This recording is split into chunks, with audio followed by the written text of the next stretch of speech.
Thanks for watching MMA Oddsbreaker. I'm Frank Trigg. That's Ashley Cummins. She's getting ready to fight here on Invicta. This is 6 right for Invicta. Their first pay-per-view card. She's fighting Emily Kagan. Ashley, you just drove in. How you doing right now? I'm good. I feel good. I slept in this morning. I don't get to sleep in often. Drive was only 3 hours, and tonight I'm just gonna relax. And tomorrow I'm gonna start cutting the weight. How much you got to cut? How much weight you have to cut? I'm only like 6 over, Oh, that's not bad. How much if it was a perfect world? How much would you want to be over, knowing that you have to cut some kind of weight? maybe 3. Okay, so tomorrow morning you'll probably wake up around 3 over. Mm-hmm. Are you gonna do anything at all tonight? Shake out the drive a little bit. You're just gonna sit around and do nothing. Just gonna sit around, just relax, and watch TV. Okay. Let's see. Your last time you were out, you fought Joanne Calderwood and caught a Mm-hmm. knee to the body for a loss. Was that knee just a freak change of position, caught you with a knee, or was it something that had been coming a while and you just couldn't stop it? Like, what happened that fight that caused that body blow? Well, honestly, a lot of people don't know what happened to me that fight. I didn't really make it public after. I didn't want to take anything away from my opponent. I mean, she won fair and square, and she did what she needed to do. But the first 15 seconds of the first round, I lost my vision. Oh, I saw two of everything. So every time I looked at my opponent, I saw two of her, and everything was really blurry. So I started to stall, thinking my vision was going to come back. I was waiting for it to come back. I couldn't see any of her punches coming at me. And I was just really confused in what was going on. So I lost, and then after the fight, I was in the locker room and I still couldn't see.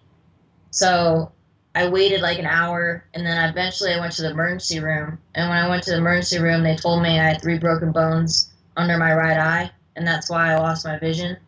oh. And the next day, I saw a specialist, and he said, "Let's wait a week and see if your vision comes back on its own."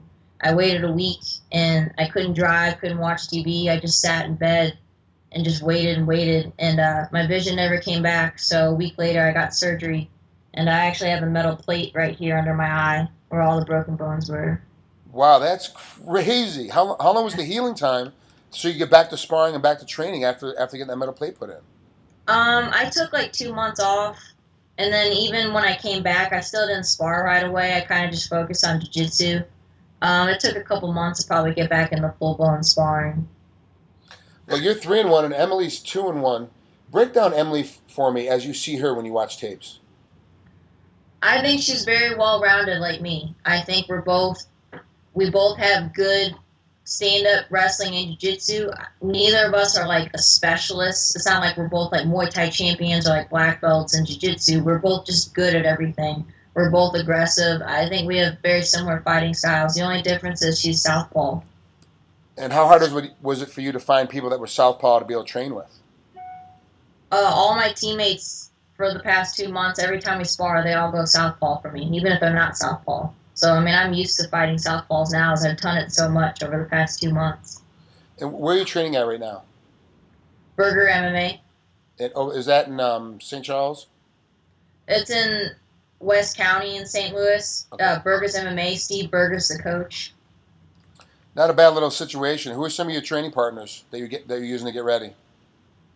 Um, well, you're probably not going to know any of them. I mean, just a bunch of my gym. I'm lucky. I have a group of talented male fighters, but I also have a great group of talented female fighters. And also for my training camp, I went to South Carolina to train with Sarah McMahon and Jessica I. And then 2 different times I went to Tamika Brent's gym. It was only 2 hours away and trained with her. So I got a lot of good cross training in. How was it training with Sarah McMahon? It was awesome. She was really good.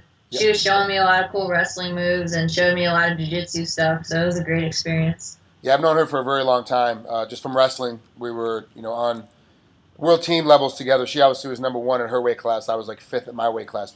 We got to tour a lot, and she's always been a hard worker. Always been someone that's been willing to share. How important is that to have another female be able to share, coming from a different format, a different playground, being able to share with you what she learns and what she does?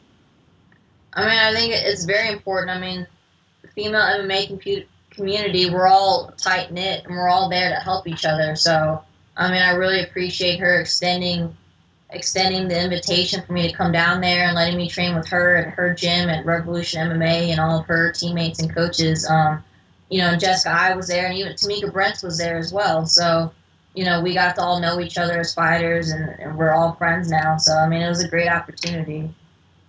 Well, Ashley, thanks for coming on here to the MMA Oddsbreaker. I appreciate it. I know you're tired. I know you're getting ready to cut some weight. Thanks, Hector, for helping your manager help him get this thing put together. Good luck this weekend against Emily Kagan. I'll be buying the pay-per-view at home, and I'll be watching it for sure. So have fun this weekend. I definitely want to see you bang up a little bit. Thank you very much. You got it. We'll talk to you soon. All right, bye.